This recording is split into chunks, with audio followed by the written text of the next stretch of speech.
मरतबा फिर खुशामदीद। सियोल में जारी जौहरी अदम फैलाव के सिलसिले में होने वाली कॉन्फ्रेंस के मौके पर वज़ीर आज़म गिलानी और अमरीकी सदर बराक ओबामा के दरमियान गैर रस्मी मुलाकात हुई है। सोल में मुनक्किदा कॉन्फ्रेंस के मौके पर अचानक होने वाली इस गैर रस्मी मुलाकात में दोनों रहनुमाओं ने एक दूसरे की खैरत दरियाफ्त की।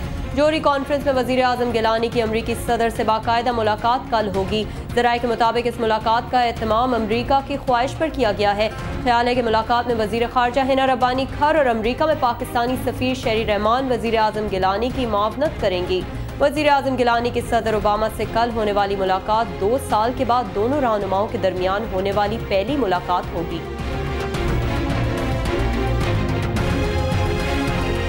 उधर सोल में होने वाली वज़ीर आज़म यूसुफ रज़ा गिलानी की भारतीय हम मनसब मनमोहन सिंह से मुलाकात हुई है।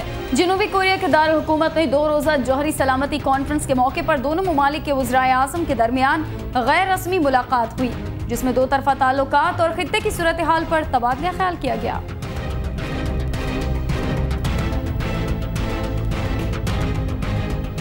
जौहरी सलामती के हवाले से कॉन्फ्रेंस जनूबी कोरिया के दारुल हुकूमत सियोल में शुरू हो गई है। कॉन्फ्रेंस में 54 ममालिक के रहनुमा शिरकत कर रहे हैं, जिसमें जौहरी सलामती से मुताल्लिक मौज़ूआत और दहशत गर्दों या शिद्दत पसंद तंजीमों को जौहरी हथियार के हुसूल से रोकने के हवाले से बात होगी। अक़वाम मुत्तहिदा के जनरल सेक्रेटरी बान की मून भी सोल पहुँच चुके हैं। 2 रोज़ा कॉन्फ्रेंस के दौरान अमरीकी सदर बराक ओबामा की पाकिस्तानी वज़ीर आज़म सैयद यूसुफ रज़ा गिलानी से बाकायदा मुलाकात भी मुतवक्के है।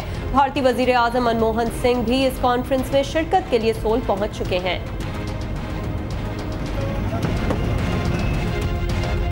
उधर सदर आसिफ अली जरदारी ने कहा है कि इलाकाई ताउन से खित्ते की सूरत हाल को बेहतर बनाया जा सकता है। अफगानिस्तान के बारे में इलाकाई इक्तिसादी ताउन के 5वें 2 रोज़ा सरबराही कॉन्फ्रेंस ताजिकिस्तान के दारुल हुकूमत दुशंबे में जारी है। कॉन्फ्रेंस से अपने खिताब में सदर जरदारी ने कहा कि महदूद वसाइल के बावजूद पाकिस्तान अफगानिस्तान की मदद कर रहा है। सदर का कहना था कि अफगान जंग ने खित्ते को मुतासिर किया और इलाकाई ताउन से खित्ते की सूरत हाल को बेहतर बनाया जा सकता है। सदर जरदारी का मजीद कहना था कि ये वक्त बाहमी ताउन के जरिए काम करने का है। सदर जरदारी के खिताब से कबल कॉन्फ्रेंस का इफ्तिताह ताजिक सदर इमाम अली रहमान और अफगान सदर हामिद करज़ई ने किया। कॉन्फ्रेंस में 70 ममालिक के मंदूबीन, आलमी मालियाती इदारे, गैर सरकारी तंजीमें, दानिश्वर, माहिरीन और इमदाद फराहम करने वाले इदारे शिरकत कर रहे हैं। वज़ीर आज़म के खिलाफ तौहीन अदालत केस की कार्रवाई उनके वकील एतजाज़ अहसन के पेश न होने पर कल तक के लिए मुलतवी कर दी गई है। मावन वकील के मुताबिक एतजाज़ अहसन की तबीयत खराब है, जिसकी वजह से वो आज अदालत में पेश नहीं हो सकते। केस की समाअत करने वाले 7 रुकनी बेंच के सरबराह जस्टिस नासिरुल मुल्क ने रिमार्क्स दिए कि हमारी बात मानी होती तो उनको फूड पॉइजनिंग ना होती। मावन वकील बैरिस्टर गौहर ने अदालत को बताया कि महज इत्तेफाक है कि 40 साल के अरसे में वो पहली बार गैर हाजिर हैं। समाअत 1 हफ्ते तक मुलतवी की जाए, ताहम अदालत ने केस की समाअत कल तक मुलतवी कर दी। और पीपल्स पार्टी के रहनुमा और वफाकी वजीर मखदूम शहाबुद्दीन ने कहा है कि वजीर आजम को अदालत में तलब करना पीपल्स पार्टी पर हमले के मुतरादिफ है। मुल्तान सर्किट हाउस में मीडिया से गुफ्तगू करते हुए वफाकी वजीर मखदूम शहाबुद्दीन का एक कहना था कि पीपल्स पार्टी ने हमेशा अदलिया की इज्जत किया और वजीर आजम गिलानी को अदालत में बुलाना पीपल्स पार्टी पर हमले ही के मुतरादिफ है। उन्होंने कहा कि जनूबी सूबे के क़याम में पंजाब असम्बली सबसे बड़ी रुकावट है। जब जनूबी पंजाब के लोग बालाई पंजाब जाते हैं तो बड़ी तकलीफ होती है। इंतखाबात के हवाले से मखदूम शहाबुद्दीन का एक कहना था कि क़यादत ने आम इंतखाबात की तैयारी की हिदायत कर दी है और हम इलेक्शन के लिए तैयारी कर रहे हैं। कि एक एग्जीक्यूटिव एक्ट है, वो महमू तहकीकाती कमीशन का इजलास जस्टिस फाइज ईसा की जेर सदारत जारी है। इजलास के दौरान कश्मीरी रहनुमा यासीन मलिक ने इंकशाफ किया है कि मंसूर एजाज ने हरियाणा भारत में साबिक अमरीकी सदर बिल क्लिंटन की खुसूसी नुमाइंदे के तौर पर एक कॉन्फ्रेंस में शिरकत की थी और इस कॉन्फ्रेंस में तकरीर के दौरान कश्मीरी मुसलमानों को गालियां भी दी। यासीन मलिक ने बयान रिकॉर्ड कराते हुए कहा कि मंसूर एजाज पागल शख्स है। कॉन्फ्रेंस के दौरान जब वो हद से बढ़ा तो मैंने उस पर जूता फेंका और माइक छीन लिया।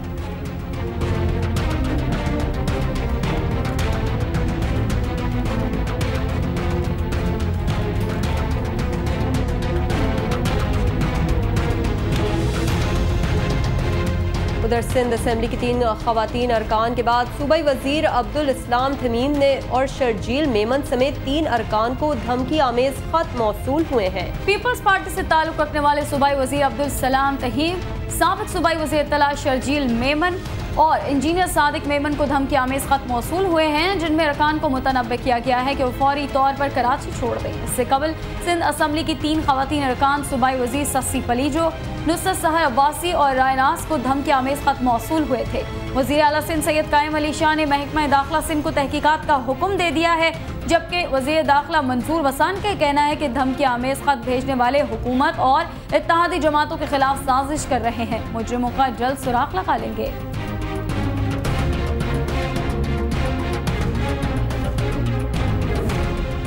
रुकने सिंध असम्बली और साबिक वजीर इत्तला शर्जील मेमन ने यह धमकी आमेज खत पर अपने रद्दअमल में कहा है कि उन्हें अंदाजा है कि यह हरकत कहां से हुई है, वो मरने से नहीं डरते। CNBC पाकिस्तान से खुसूसी गुफ्तगू में शर्जील मेमन का कहना था कि साजिश करने वाले सुन ले, हमने भी चूड़ियां नहीं पहन रखी, साजिशी अनासर का डट कर मुकाबला करेंगे। शर्जील मेमन ने दौरान गुफ्तगू हुकूमत से धमकियां देने वालों के खिलाफ कार्रवाई की भी तवक्को जाहिर की।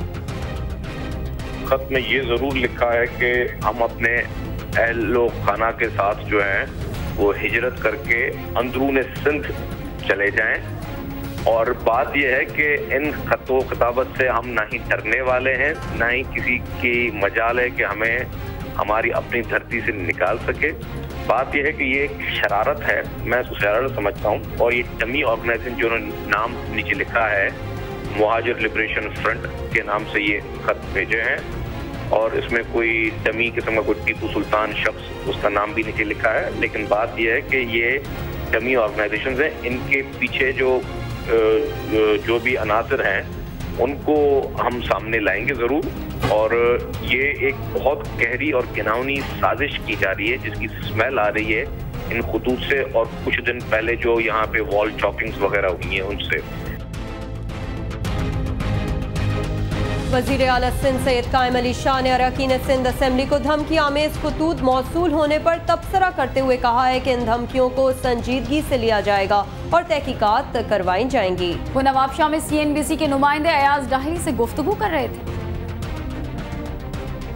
ये मिस्चिफ है और इसको हम लाइटली नहीं लेते, और इसकी इन्वेस्टिगेशन करा रहे हैं अच्छे पैमाने पर। लोग बेनकाब हो जाएंगे, लेकिन मैं नहीं समझता कि कोई इतना ऑर्गेनाइज वे में इतना बड़ा वो है, लेकिन लाइटली भी नहीं लेते। हर बात को जो है उसके पस मंज़र में सीरियसली लेना चाहिए, तो वो सीरियसली ले रहे हैं, और एक टीम भी मुकर्रर की है कॉन्फिडेंस की खामोशी से, जो किसी हद तक पता लगाने में कामयाब हो जाएगी। मुहाजिर सूबे की सर चेकिंग हो रही है, वही बात कर रहा हूँ, ये उसका हिस्सा है। और CNBC ब्रेकिंग न्यूज ये है कि सिंध पुलिस के 4,500 अफसरान की शोल्डर प्रमोशन वापस ले ली गई है। एक बार फिर इस अहम तरीन खबर से आपको आगाह करते चले कि सिंध पुलिस के 4,500 अफसरान की शोल्डर प्रमोशन वापस ले ली गई है। वाज़ेह रहे कि वहीदा शाह केस के बाद चीफ जस्टिस की जानिब से उसको नोटिस लिया गया था और 4,500 पुलिस अहलकारों की शोल्डर प्रमोशन वापस ले ली गई थी। इसके बाद आज ये बात सामने आई है कि इन 4,500 पुलिस अफसरान की शोल्डर प्रमोशन वापस ले ली गई है। तफसीलात जानेंगे अपने नुमाइंदे आरिफ महमूद से। आरिफ, इस खबर की तफसीलात से हमें आगाह कीजिएगा।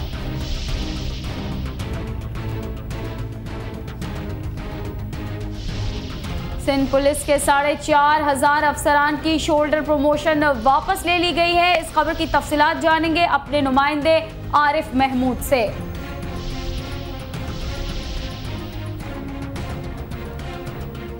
हम कोशिश करें हमारा राब्ता हमारे नुमाइंदे आरिफ महमूद से हो जाए और इस खबर की तफसीलात जाने।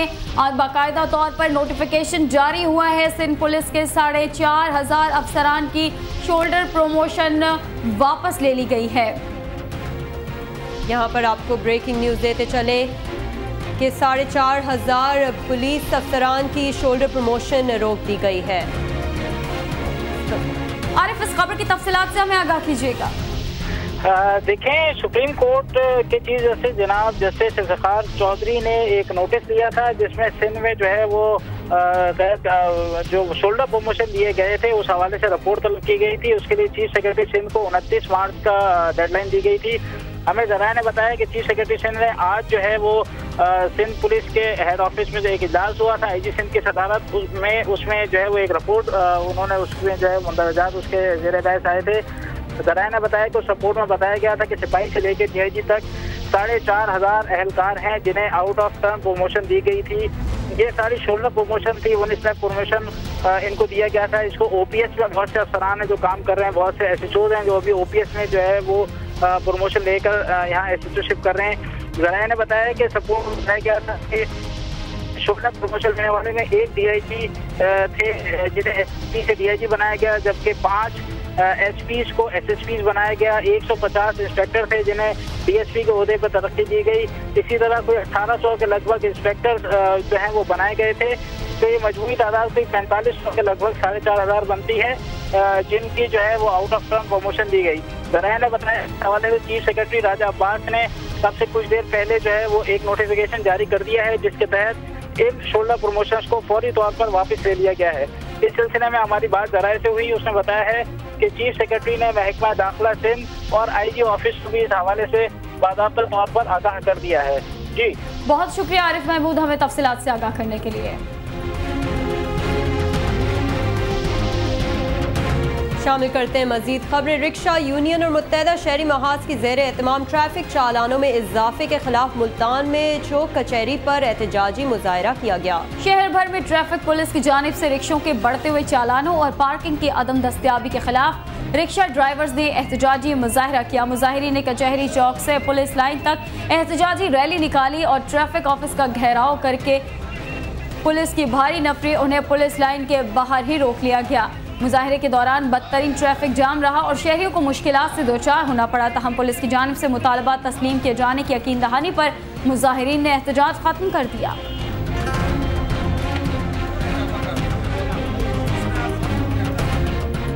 और अदाकारा आसन ने कहा है कि उन्हें कोई माली परेशानी नहीं कि वो हर फिल्म ही साइन करें। मजीद जानते हैं इस रिपोर्ट में।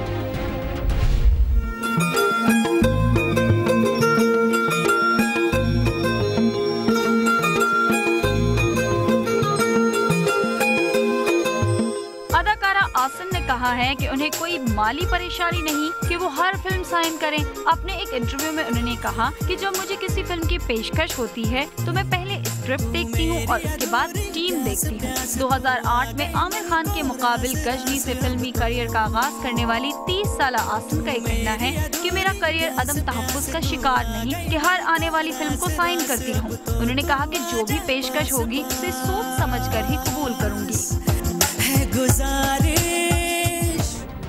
नाज़रीन, CNBC पर वक्त हुआ है एक ब्रेक का, हमारे साथ रहिए।